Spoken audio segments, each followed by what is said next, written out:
Oral cavity એ સામાન્ય રીતે દાંતમાં થતો સડો જે સફેદ અથવા બ્રાઉન ઓર બ્લેક કલરનું ડાઘ તરીકે દાંત પર જોવા મળે છે. એ સામાન્ય રીતે આ પ્રકારનો સડો કંઈ પણ ગળ્યું પદાર્થ ખાવાથી કે કંઈક એસિડિક પદાર્થ ખાવાથી થાય છે. ગળ્યું પદાર્થ કે કોઈ પણ એસિડિક પદાર્થ જ્યારે દાંતના ઉપરના લેયર એટલે મિનરલાઇઝ લેયર ના કોન્ટેક્ટમાં આવે છે ત્યારે એ એસિડ માં કન્વર્ટ થાય છે અને તે લેયરનું ડિમિનરલાઇઝેશન થવા માંડે છે, જેને કારણે સડો થાય છે. According to government statistic 54% overall prevalence જોવા મળે છે બાળકોમાં કેવિટીનું, જ્યારે 57% તે 3 થી 18 વર્ષના બાળકોમાં ઓરલ કેવિટી કોમન છે. સૌથી મુખ્ય કારણ છે એમની ફૂડ હેબિટ્સ. અત્યારે તમે જોવો છો કે બાળક બહારનું બહુ જ ખાય છે, cold drink, soda, chocolates, biscuit, wafers, આ બધા મુખ્ય કારણ છે કેવિટી થવાના. આ ઉપરાંત પ્રોપર બ્રશ ના કરે, 2 વખત બ્રશ કરવાની ટેકનિક ખોટી હોય, એને કારણે બી કેવિટી થઈ શકે છે. અમુક બાળકને ડ્રાય માઉથ એટલે કે જેટલું સલાઈવા મોઢામાં બનવું જોઈએ એટલું ના બનતું હોય, તો એ પણ એક કારણ હોઈ શકે સડો થવાનું. જ્યારે સૌપ્રથમ માતાએ ખૂબ ધ્યાન રાખવું જોઈએ આ માટે, જ્યારે બાળક નાનું છે ત્યારે એને હોઠ છે એને ઉપર કરી અને આગળના 4 દાંતમાં વ્હાઇટ સ્પોટ કે બ્રાઉન સ્પોટ જોવા મળે, એ સડાની શરૂઆત છે. એ બાદ બાળકને ઠંડુ, ગરમ કે કંઈક મીઠું ખાય ત્યારે સેન્સિટિવિટી થાય, તો એ પણ કહી શકીએ કે ત્યારે પણ દાંતમાં સડો છે. આ ઉપરાંત એ બાળક રાતના ટાઈમ દરમિયાન અથવા કોઈક સ્પેસિફિક ફૂડ લે ત્યારે એને પેન થાય, ત્યારે પણ કહી શકીએ કે એને દાંતમાં સડો છે. ક્યારેક પેઢાઓ દાંતનો સડો એટલો વધી જાય કે એને રસોળી એટલે કે એક પોઈન્ટ બની જાય છે સફેદ, એ જોઈને પણ કહી શકાય કે હા, બાળકને દાંતમાં સડો થયો છે. અને આ ઉપરાંત બાળક પેનને કારણે ઇરિટેટ થતું જોવા પણ મળે છે. ચોક્કસ સમયે જો બાળકના દાંતની ટ્રીટમેન્ટ ના કરવામાં આવે, જે મતલબ કે બાળકના સડાની ટ્રીટમેન્ટ, દાંતના સડાની ટ્રીટમેન્ટ ના કરવામાં આવે તો તે સડો આગળ વધે છે. આગળ વધી અને જે પલ્પ કહેવાય કે જેમાં દાંતનો જીવ હોય ત્યાં સુધી પહોંચી અને એને પેન કરે છે, અને એને પણ સારવાર ના કરવામાં આવે તો નીચે રસી થઈ જવાના પણ ચાન્સ બને છે. અને આ રસીને કારણે જે ટાઈમે દાંત પડવો જોઈએ એનાથી અર્લી એજમાં પડી જાય છે.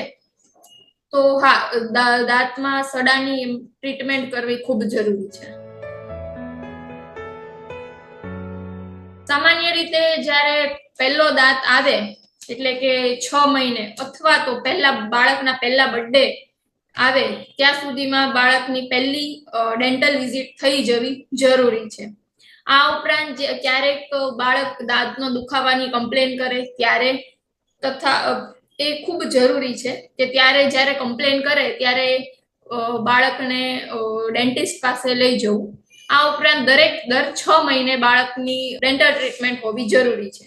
અને બાળકના સડાને અટકાવવા માટે આ ડેન્ટલ વિઝિટ થાય એ ખૂબ જરૂરી છે. સામાન્ય રીતે સડાનો કઈ રીતનો પ્રકાર છે એ પર ડિપેન્ડ કરે છે કે શું ટ્રીટમેન્ટ કરવી. જો ખૂબ ઇનિશિયલ સડો હોય એટલે કે ઉપરનું લેયર ઇનેમલ કે ડેન્ટિન સુધી હોય તો એને આપણે ફિલિંગથી અટકાવી શકાય. પણ જો એ સડો ઊંડો ઉતર્યો હોય, નસ સુધી ગયો હોય, તો એમાં આપણે રૂટ કેનાલ અને ઉપર પછી ખોળું પહેરાવવાની ટ્રીટમેન્ટ કરવામાં આવે છે, કેવિટી ફિલિંગ કરાવવી. જો ના કરાવીએ તો એ સિચ્યુએશન ખૂબ વર્સ્ટ બની શકે અને પછી અસહ્ય દુખાવો થાય, જેને કારણે બાળક ઇરિટેટ થઈ જાય. એના કારણે ટ્રીટમેન્ટ ના કરાવે અને કારણે સોજો પણ આવી જાય છે, તાવ આવી જાય છે. તો બને એટલું જલ્દી દાંતમાં જો સડો હોય તો એને ફિલિંગ અથવા તો રૂટ કેનાલ કરાવી લેવું જરૂરી છે. સૌથી ઇમ્પોર્ટન્ટ છે બ્રશિંગ, જે પ્રોપર બ્રશ થવું જોઈએ. એ ઉપરાંત બીજી વસ્તુ છે બેલેન્સ ડાયટ, અને ખાવામાં બને તો ગળ્યું, એસિડ વાળું જેમ સોડા, બિસ્કિટ, કોલ્ડ ડ્રિંક્સ આ બધું બને એટલું ઓછું આપવું. પહેલો જ જ્યારે દાંત આવે ત્યારથી બ્રશની શરૂઆત કરી દેવી. આ ઉપરાંત દર 6 મહિને બાળકનું દાંતનું ચેકઅપ કરાવવું. બાળકને બને એટલું મોટિવેટ કરવું બ્રશ કરવા માટે. આના માટે ઘણી બધી બીજી ટેકનિક પણ અપનાવી શકાય છે. અને દર 2 મહિને બ્રશ ચેન્જ કરવું ખૂબ જ જરૂરી છે. ડોન્સમાં આપણે સામાન્ય રીતે ગણી શકીએ કે ટ્રીટમેન્ટને આપણે બહુ લેટ ના કરવી જોઈએ. જ્યારે બાળક તમને એમ કહે છે કે મને દુખાવો થાય છે ત્યારે તરત જ બાળકની ડેન્ટિસ્ટ પાસે લઈ જવા ખૂબ જરૂરી છે. બીજી વસ્તુ છે કે એગ્રેસિવ બ્રશિંગ કરવું અટકાવવું જોઈએ. એકદમ પોચા હાથે બ્રશ કરવું જોઈએ. બ્રશના બ્રિસલ્સ એકદમ સોફ્ટ હોવા જોઈએ. આ ઉપરાંત ઘરગથ્થુ ઈલાજ ના કરીએ એ બેટર છે. બેબી ટૂથબ્રશ વાપરવું જોઈએ. એજ અકોર્ડિંગ અત્યારે માર્કેટમાં ઘણા બધા બ્રશ અવેલેબલ છે, તો એ રીતના બાળકને જે પસંદ આવે એવું સારી કંપનીનું બ્રશ વાપરવું ખૂબ જરૂરી છે. એના માટે મુખ્ય 3 ટેકનિક અવેલેબલ છે. પહેલી છે ફ્લોરાઇડ વાર્નિશ એપ્લિકેશન, બીજું છે સિલ્વર ડાયમંડ ફ્લોરાઇડ એપ્લિકેશન અને ત્રીજું છે પિટન ફિશર એપ્લિકેશન. સૌપ્રથમ ફ્લોરાઇડ શું છે એ જાણવું જરૂરી છે. તો ફ્લોરાઇડ એ એક ટૂથ મિનરલ તરીકે એક્ટ કરે છે, જે સડાને 50% જેટલો અટકાવી શકે છે અને જે બધા જે એસિડ બન્યા છે ખાવા પીવાને લીધે એને ન્યુટ્રલાઇઝ કરે છે. અને આ ઉપરાંત જે દાંતમાં છારી જામે છે એને પણ અટકાવી શકે છે. સો ફ્લોરાઇડ વાર્નિશ એપ્લિકેશન સિસ્ટમ એ ખૂબ જ કોમન કહી શકીએ ટ્રીટમેન્ટ છે, જેમાં સામાન્ય રીતે પહેલા દાંતને સાફ કરવામાં આવે છે, પછી જે વાર્નિશ હોય એને પીછી દ્વારા ઓરલ કેવિટીમાં મતલબ કે બધા દાંત ઉપર અપ્લાય કરવામાં આવે છે. આને કારણે આપણે લાંબા સમય સુધી દાંતમાં થતો સડો અટકાવી શકીએ છીએ. બીજી ટ્રીટમેન્ટ છે એ પિટન ફિશર સિલન્ટ. પિટન ફિશર સિલન્ટ એ કાંઈ નહીં પરંતુ એક પ્રકારનું લેયર છે જે દાંત ઉપર લગાડવામાં આવે છે.